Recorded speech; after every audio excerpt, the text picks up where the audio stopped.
ምርጫ ማይፈታቸው በጣም ብዙ ችግሮች አሉ። ምርጫ ሊያረግ የሚችለው ወይ መንግስት ያስቀጥላል ወይ መንግስት ይቀይራል። ከዚህ ውጭ ምንም ምርጫ ሊያረግ የሚችለው ነገር እንደ ሀገር ግን እኛ አሁን በዚህ ሰዓት ላይ የሚያስፈልገው ምንድነው? በጋራ ያሉብንን ልዩነቶች ተነጋግረን ፈተን የሚያግባቡን ፖይንቶች ላይ መምጣት።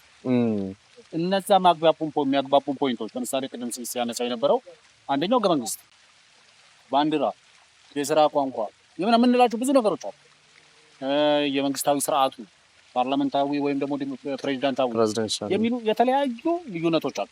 እነዚህ ልዩነቶች መፈታት የሚችሉት በምርጫ የሚፈቱት በምክክር የኢትዮጵያ ህዝብ እንደ ህዝብ ቁጭ ብሎ ወይ ፊዚካሊ ተወክሎ ወይ አጀንዳ ዋይዝ ተወክሎ ተነጋግሮ እነዚህ ልዩነቶች የሚያቻችልበት ወደ ጋራ ፖይንት የሚመጣ በአማካይ ነጥብ የሚመጣበትን ሁኔታ መፍጠር ነው ዋናው ነገር።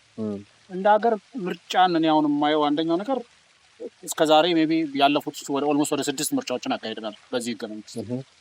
ስለዚህ እነዛ ምርጫዎች በተከታታይ ያደረግናቸው ምርጫዎች አንድ ነገር ያመጡት ነገር ለመንግስት ይሄ ኮንስቲቱሽናል ሌጂቲመሲ ሰጥተዋል።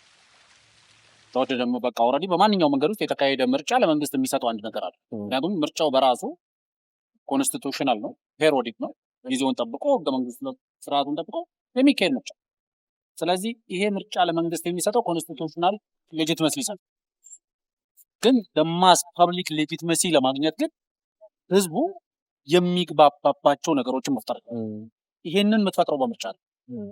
ይሄንን የምትፈጥረው በሀገራዊ ምክክሩ።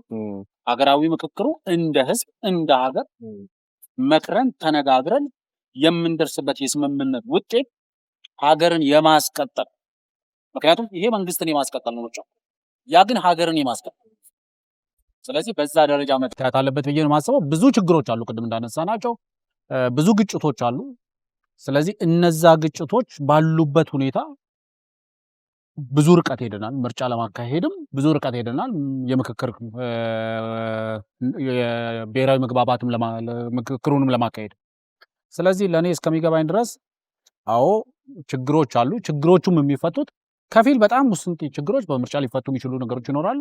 ግን ጫካ ያስገቡም በረሃ ያስወረዱም ችግሮች የሚፈቱት በብሔራዊ ምክክሩ የተሰበሰቡ አጀንዳዎች። አንዳንድ ለምሳሌ ብዙ ጊዜ የምናነሳቸው ሰዎች አሁን ለምሳሌ እኔ አልተወከልኩም ይላል። ለኔ እንደ ግለሰብ ያልተወከለ ሊኖር ይችላል፣ እንደ ፖለቲካ ፓርቲ ያልተወከለ ሊኖር ይችላል። አብዛኛው እዚህ ሀገር ውስጥ ያለው ፖለቲካል ኮሚኒቲ ግን በአጀንዳ ዋይዝ ግን ተወክሏል።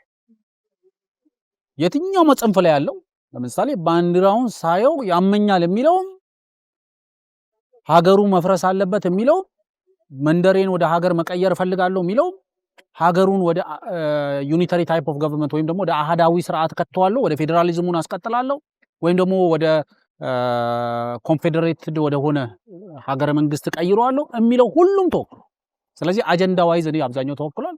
ስለዚህ ብሔራዊ ምክክሩን ለማስቀጠል የሚያስችል በቂ ነባራዊ ሁኔታ አለ ብዬ ነው።